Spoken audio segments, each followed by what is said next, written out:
एक गांव था, नाम था ढोलकपुर। बड़ा ही शांत और सुंदर गांव था। लोग हमेशा खुशी से झूमते थे क्योंकि उस गांव में रहता था महाराज रायस्टार, जो अपने गांव के लिए एक शेर था, जो कभी अपने लोगों के साथ गलत होने नहीं देता था। लेकिन उस गांव में छुपा था एक डरावना राज, एक राज जो सबके दिल में था पर जुबान पे नहीं। गांव के बीच एक सूखा हुआ पेड़ था जिसे लोग कहते थे श्रापित पेड़। ना कोई उसके पास जाता, ना कोई उससे आंख मिलाता। हर पूर्णिमा के अगले दिन उस पेड़ के नीचे एक लाश मिलती थी। लोग कहते रात में कोई आता है और लाश छोड़ जाता है, लेकिन कभी किसी ने कुछ देखा नहीं, और देखता भी कैसे। जो देखता वो अगले दिन पेड़ के नीचे होता था। एक दिन रायस्टार ने ठान लिया, बस अब और नहीं, इस राज का अंत मैं ही करूंगा, क्योंकि ढोलकपुर का नाम मिट्टी में मिल रहा था। फिर एक पूर्णिमा की रात रायस्टार चुपके से जाकर पेड़ के पास बैठ गया। रात के 2 बजे एक आवाज आई, Tung tung tung tung tung tung tung tung tung सहूर।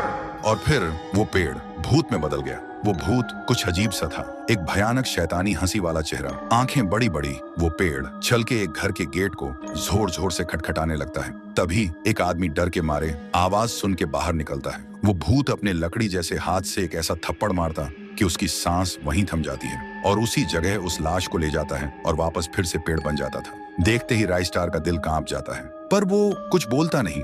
सुबह लोग भीड़ में जमा हुए और रायस्टार ने पहली बार उस पेड़ से बात करने की कोशिश की। पेड़ के अंदर से एक आवाज निकली, क्या तुम सब भूल गए मुझे? रायस्टार बोलता है, तू कौन है?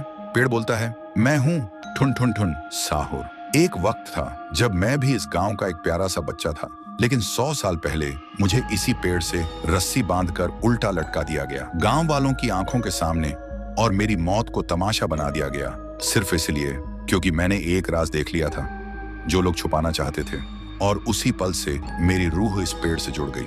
उस दिन से मैं इंसान नहीं, एक सज्जा बन गया, और हर पूर्णिमा में एक राजदार को चुनता हूँ और फिर उसे उसकी खामोशी का हिसाब देता हूँ। रायस्टार बोलता है, लेकिन अब तो वो लोग मर चुके हैं ना, जो तेरा कसूरवार थे। अब तू मासूम लोगों को क्यों मार रहा है? पेड़ कुछ देर चुप रहता है, फिर बोलता है, ठीक है, बस एक बार मुझे याद करो, एक दिया जला दो, फिर मैं कभी किसी को नहीं मारूंगा। फिर रात में सब लोग आते हैं, एक एक दिया जलाते हैं, और तभी पेड़ अपने आप से आग पकड़ लेता है, और आखिर में मुक्ति मिलती ठुन ठुन ठुन साहुर को। उस दिन के बाद गांव में कभी कोई लाश नहीं मिली। हर पूर्णिमा में लोग एक दिया जलाकर उसकी यादों को जिंदा रखते हैं, क्योंकि अगर भूल गए तो सपने में एक आवाज सुनाई देती थी, Tung tung tung tung tung tung tung